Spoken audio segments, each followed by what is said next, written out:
Hello everybody, and I'll say good evening even though it's afternoon here. My name's Shelley Wilkinson, and it's a pleasure to be speaking to you this evening. Usually when we get together to do this talk, we're in a room and I can ask if you've got any questions, which I obviously can't do, but we'll have a panel discussion after this. But what I'd like you to think about is, as we go through these slides, think about what's the one thing that you're going to do to change. So let's look at food for fertility. What should you be eating for nutrition and why?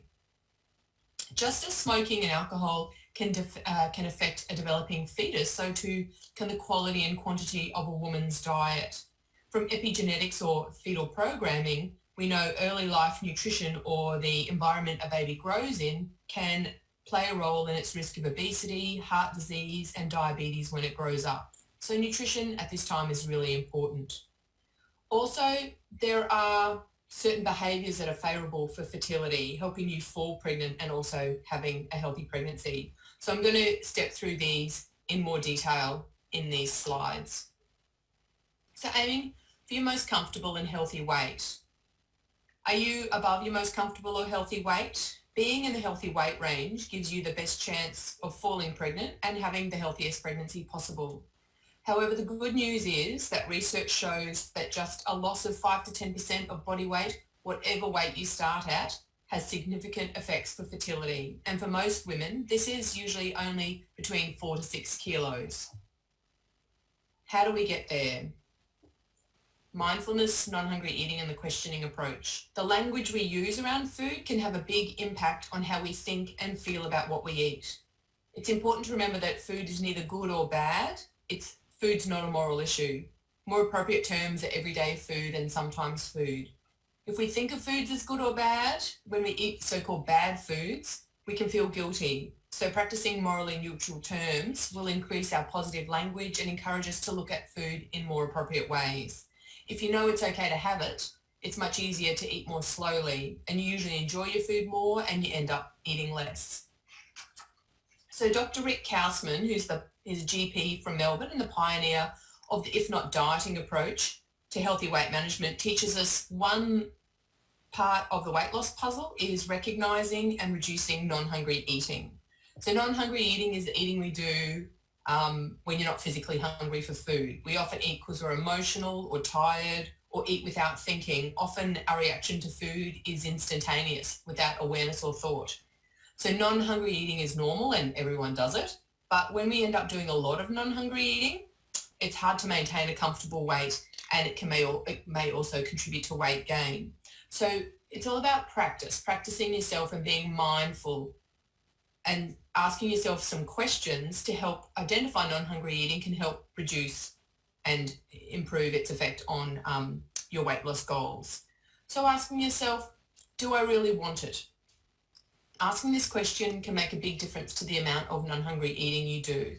Practicing responding to this reaction with a question that raises your awareness of whether you feel like it or not, you'll get better at not eating things you don't really feel like. Other questions can be, am I really hungry? This takes time to really assess using the questioning approach, and you'll find your awareness increases with time and practice. Am I really enjoying this? Could I say no? Could I stop now? Have I tasted what I just ate? It's hard to taste food if your focus is elsewhere, in the car, at your desk at work, in front of TV, at the movies. Is this meal or snack helping me feel more comfortable or healthy? If not, could I choose an alternative? Am I treating my body like a rubbish bin? If you're not hungry anymore, whether you put it in the bin or in your body is no different. The only difference is that if you use your body, you'll slow down getting to a more comfortable or healthy weight. Have I had enough water today? A good goal is 6 to 8 glasses. And remember, it's about asking yourself these questions. So it's practice. It's not flicking a switch and perfecting it. It's being kind to yourself as you go through this process. So what are some of the foods and food choices that support good fertility? So I'm sure we all know about glycemic index and the GI. It describes how different carbs raise our blood glucose levels at different rates. Carbohydrate foods are rated from 0 to 100, and the measure tells us whether a food will raise our blood glucose levels slowly, moderately, or quickly. In response to blood glucose levels, the hormone insulin is secreted or required to remove this glucose into your muscles where it's used for energy. Low GI carb foods raise your blood glucose levels a lot more slowly over a long period of time, requiring a more uniform requirement of insulin. And this is there's a positive link between this and fertility and improved fertility. So in addition, low GI foods will help reduce appetite and help you keep fuller for longer, which can also help when you're above your most comfortable or healthy weight. Some good low GI food swaps are having multigrain or rye bread rather than white or wholemeal, crackers based on wholemeal and seeds rather than highly processed biscuits, having pasta, noodles, dungara or basmati rice rather than white or brown rice, and sweet potato rather than white potato. And it's important when you make these swaps to keep the serve size the same rather than increasing the amounts. So thinking about the protein that you eat and where it comes from.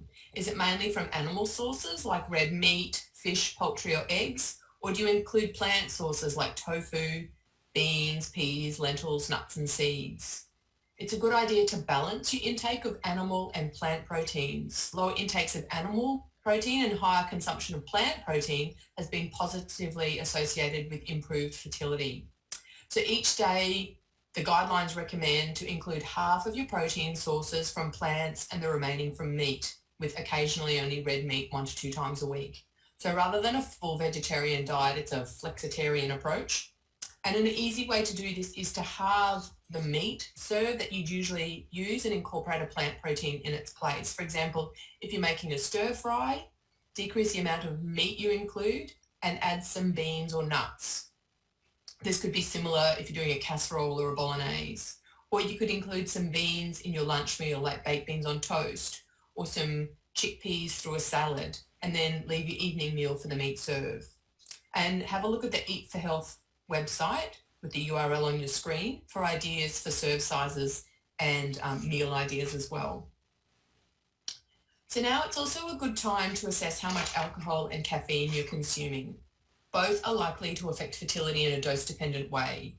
We do know, however, that caffeine and alcohol should both be limited while you're pregnant, so it's a good idea to reduce your consumption of these now. Limit caffeine to 1 to 2 serves a day and avoid alcohol completely is what we would recommend. And don't forget, this also includes energy drinks. Now, iodine and folic acid are 2 important supplements to take when planning a pregnancy. Folate is found in food, but folic acid is the supplement and is supplemented in food. It's needed for healthy growth and development of a baby. It reduces the chance of neural tube defects such as spina bifida. So women trying to conceive are generally recommended to consume an extra 400 micrograms in the month before in the first 3 months of pregnancy. However, this increases to 5 milligrams in a woman with diabetes. The best way to get this is from a supplement and topping it up with food. Iodine is a nutrient that we need in very small amounts, and it's part of thyroxine, which is a hormone of metabolism, growth and development, especially of a baby's brain. And studies show that the Australian population is mildly iodine deficient, and we need extra iodine when we're pregnant and even more when we're breastfeeding. So guidelines recommend 150 micrograms from a supplement when a woman is pregnant. So you can take, however we recommend, because you can either take a multivitamin that contains both of these, or you can take a supplement that just contains iodine and folic acid. Often you don't need everything else from the multivitamin, so we call that expensive wee, because all the other things are water soluble and they just go down the toilet. So just a basic iodine and folic acid supplement, as well as your 5 milligram folic acid is recommended. There are also foods that contain folic acid and iodine. From 2009, the government fortified bread-making flour with folic acid, and iodized salt is used as well. It's been calculated that and assumed that women are consuming about 3 slices of bread or equivalent, and then the rest comes from other parts of the diet. So it could be vegetables, iodine, fish, and orange juice has some folic acid as well, and oranges. So thinking about how active you are at the moment, ask yourself and just answer this in your own room there where you are. Do you do 30 minutes of physical activity on most, if not all, days of the week?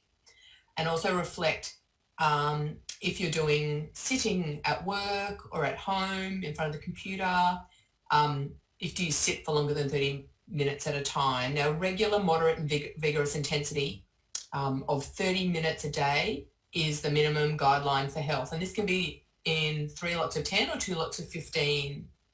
And there are many benefits of moderate and vigorous physical activity, as well as healthy weight. It's bowel health, mental health, bone health, heart health, sleeping better.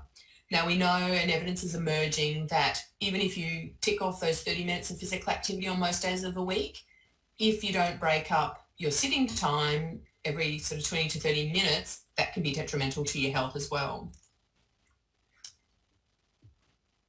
So when you're setting your life up for exercise, asking yourself the questions, what makes it hard for you to exercise, and what exercise do you enjoy, and what makes it easier, can help you decide on the best activity for you.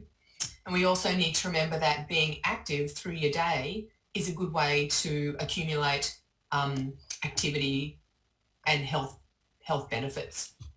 So taking the stairs rather than the lift, walking the long way around, parking a bit further away from where you're going, maybe doing some activity tracking with a pedometer or an activity monitor, Fitbit or Apple Watch sort of thing, and that all counts. And then remembering to schedule time for you for some activity, whether it's in your diary to go for a walk or finding some yoga or Pilates or an activity on YouTube, anything that works for you.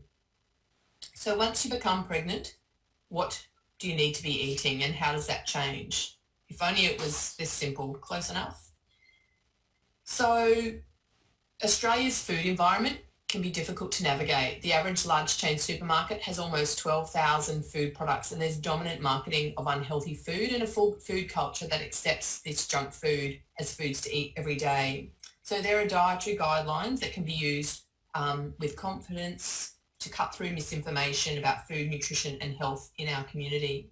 So the dietary guidelines, overarching dietary guidelines are: achieve and maintain a healthy weight, eat a wide variety of food every day from the food groups, limit your intake of food and drinks that contain sugar, salt and fat, encourage, support and promote breastfeeding, and prepare and store food safely. Now these have been translated through food modelling and consumer testing to the healthy eating plate, which replaces the once favoured pyramid, and it represents foods in the proportions that they should be in our diet. And we see down in the bottom right-hand corner the discretionary foods, which were once called extras and often called junk. And so to translate these even further, because we think in meals and foods rather than nutrients and kilojoules, we've got the 5 food groups: the vegetables, the fruits, the grains, the meat and alternatives, and the dairy products.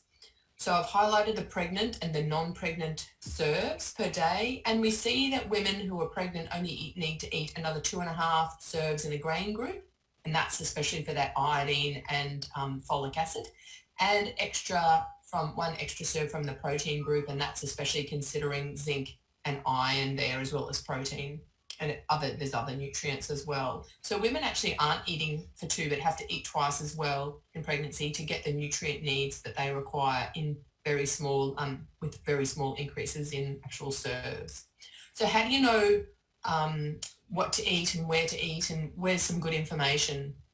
Now, I always like this quote: the thing about quotes on the internet is you can't confirm their validity. Abraham Lincoln. Just a bit of a chuckle there. So to address the issue of misinformation on the internet, I'm a dietitian at the Martyr Mothers Hospital, and we, the team at Martyr Mothers Dietetics, have put together a website with menus and recipes, motivational videos, advice on food safety, as well as quick quizzes to test your knowledge. And it's a great place to start and have a look. So the URL on your screen will take you to the website. So what we also need to do is touch briefly on carbs and the need to balance them, not too much or not too little. So it's rather than a no carb, it's a slow carb diet that we need. So the risk of eating too many carbs could be higher blood glucose levels and the associated risk of a large gestational age baby in pregnancy, as the baby's insulin will be working well, and if you consume too much, the glucose can cross the placenta and the baby can store it very efficiently. It could also lead to excess gestational weight gain and associated risks of delivery and metabolic complications. and unnecessarily need for insulin. If you don't take enough carbohydrate in when you're pregnant, it could lead to rebound, overeating and high blood glucose levels. The one that women are often not aware of, it's a poor intake of associated nutrients that come in carbs, particularly, as I said, the iodine and folic acid, as well as 2/3 of our thiamine, B1, comes from breads and cereals and grains. So if we're missing out on carbs in our diet, we're missing out on some very important nutrients. Also, we know that fibers from cereals and grains are an independent predictor of good bowel health. Not only the fiber from fruit and vegetables, but the breads and cereals are also very, very important to keep our gut bacteria healthy and happy. We can also experience suboptimal weight gain and associated risks, like a small gestational age baby, and then also at the extreme end, starvation ketosis. So how do we balance out these food groups and what we're meant to be eating? Well, a good guide is the healthy eating plate. So this is a good practical way to help think about the types and amounts of food to be eating to keep you and bub healthy. So it doesn't have to be all OCD non-touching, but what we recommend is proportionally either have your plate looking like this or proportionally plan a meal if it's a mixed meal. So half of your plate to be vegetables, a quarter a lean protein, and a quarter high fiber, low GI carbs. And it could look like this on a plate, or if you're doing a mixed meal like a bolognese, making sure there's lots of vegetables in there, and it's not just pasta and meat with maybe a little bit of onion chopped up, having tomatoes through there, zucchini, maybe even throwing red kidney beans in, something like that. So bulk up every meal with vegetables, basically. So when we're thinking about these changes that you have to make, or you're recommended to make to improve your fertility, the only one who knows what you need to do to be healthier is you, and the only one who can make those changes is you. So starting to do things like turning off automatic pilot and start to question the things that you do and the choices that you make. Get into the habit of asking yourself, why did I do that? Is there a better alternative? And bringing in that mindfulness and the questioning approach as well. It's very normal and natural to experience mixed feelings and thoughts about making changes. You can be quite ambivalent, particularly about patterns of behaviour that we've had for long periods of time. They're habits for a reason. They suit us and they work well. But when we're trying to make changes, it's good to challenge some of our routines. Sometimes we have several goes at changing before we can maintain it, and that's okay. So have a think about the slides that we've gone through and the topics that we've gone through, and think about what is the one thing that you're going to change. Are you going to stop talking to yourself about food in the way that you do and start thinking differently about how you label foods? Are you going to start a supplement? Are you going to schedule exercise time for you, or perhaps check out some new menus or recipes on the Mata Mothers website? Whichever one that you decide to do, remember to be gentle with yourself. You're doing the best you can. And my final parting message is the key to healthy eating is avoid any food that has a TV commercial, except maybe fruit and vegetables. Thank you.